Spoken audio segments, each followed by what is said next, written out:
और सीधे जरा रुक कर लेते हैं जो खास मेहमान लगातार हमारे साथ बने हुए हैं। शशि जी के पास में चलूं उससे पहले मेरे सहयोगी पंकज झा, स्वामी प्रसाद मौर्य का जाना क्या बीजेपी में भगदड़ के तौर पर देखा जाएगा? ये तमाम आवाजें जमीन से आ रही थी पंकज।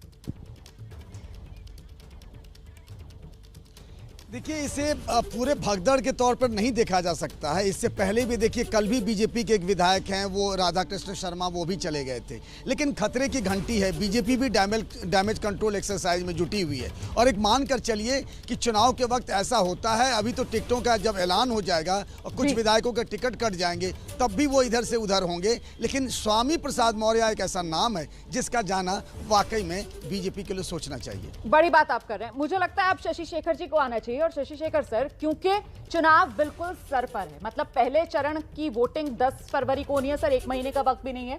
ऐसे में वो डैमेज कंट्रोल, क्योंकि नुकसान तो बीजेपी को होगा स्वामी प्रसाद मौर्य के जाने से, तो डैमेज कंट्रोल कर पाने की स्थिति में है क्या बीजेपी? देखिए, मुझे 2-3 बातें लगती हैं। अब तक ये भारतीय जनता पार्टी की खासियत होती थी कि जब वो जाते थे तो अचानक तमाम लोग उनकी तरफ आ जाते थे। मौर्य जी भी उसी में एक हुआ करते थे। आज मौर्य जी ने पाला बदल लिया है। अब अगर आप कल्पना करें, मुझे मालूम नहीं ऐसा होगा कि नहीं होगा, 2 मंत्रियों के जाने की अभी चर्चा है और कुछ विधायकों की। कल्पना करें कि यदि 7-8 लोग अभी भारतीय जनता पार्टी को जो सरकार में है या सरकार से रिश्ता रखते हैं, वो लोग अगर चले जाएं तो इससे माहौल जरूर बनना शुरू हो जाता है कि नहीं, कुछ तो गड़बड़ है। जहां तक बात है समाजवादी पार्टी की या उस बड़े गठबंधन की, जब तक कोई बड़ा उलटफेर नहीं होता कि राजभर छोड़ दें या जयंत चौधरी चले जाएं, तब तक मुझे नहीं लगता कि कोई इस स्थिति में परिवर्तन आएगा। तो लोग भगदड़ कह रहे हैं, भगदड़ कोई ज्यादा बड़ा शब्द है, भगदड़ तो नहीं है। और इतनी विशाल पार्टी में इतने छोटे से उससे भगदड़ नहीं होती, लेकिन फिर भी ये एक फैसला कुन पड़ाव साबित हो सकता है। इसमें मुझे कोई दो राय नहीं है। रोमाना जी बिल्कुल। तो अभिज्ञान, मतलब ये कहा जा सकता है कि वो जो चुनाव के दौरान हवा बनाने और बिगाड़ने का खेल होता है वो जरूर इसके जरिए खेला जाएगा। अभिज्ञान, देखिए, बहुत सारे लोग इस बात को अच्छी तरह से जानते हैं कि एक हिस्सा भारतीय जनता पार्टी का वो योगी आदित्यनाथ की स्टाइल ऑफ फंक्शनिंग से, ये सब दबी जबान बातें होती है, बोली नहीं जाती राजनीति में, तजुर्बेकार लोग बैठे सब जानते हैं, वो उससे नाखुश थे। ये घटना होती क्या है? इस तरह की घटना होती है जो एक चेन रिएक्शन क्रिएट कर सकती है। यानी कि अगर स्वामी प्रसाद मौर्य गए तो जैसा कि शशि ने सही कहा, हो सकता है और लोग भी देखें अपना मौका।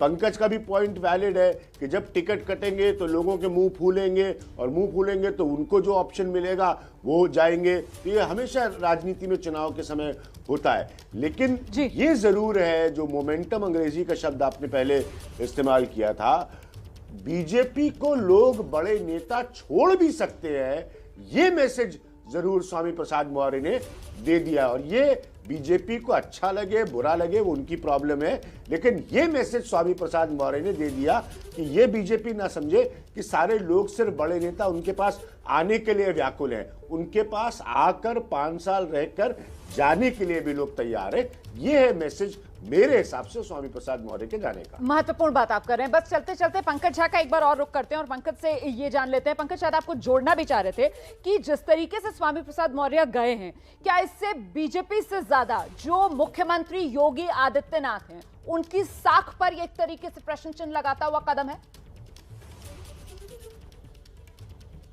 ये दोनों तरीके की बातें हैं। सीएम के लिए भी बात है और संगठन के लिए बात है, क्योंकि ये स्वामी प्रसाद मौर्य का जाना अचानक से नहीं हुआ।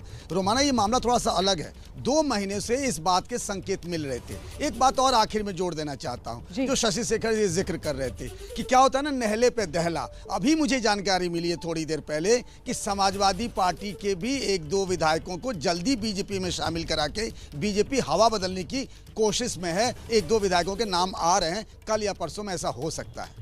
बहुत बहुत शुक्रिया आप सभी का इस चर्चा में मेरे साथ जुड़ने के लिए। तो कुल मिलाकर चुनावी मौसम में जो हवा का रुख होता है वो कितना महत्वपूर्ण होता है, ये तो कम से कम समझ में आ रहा है इस बात से कि नहले पर दहले की फिराक में बीजेपी जिस तरीके से अब सुगबुगाहट ये तेज हो गई है कि कुछ ही दिनों में आपको खबर मिलेगी कि कुछ समाजवादी पार्टी के विधायक भी समाजवादी पार्टी से निकलकर बीजेपी का दामन थाम सकते हैं। फिलहाल आज की तारीख में बीजेपी के लिए बड़ा झटका, स्वामी प्रसाद मौर्य ने मंत्री पद से इस्तीफा दिया, समाजवादी पार्टी में शामिल हो सकते हैं।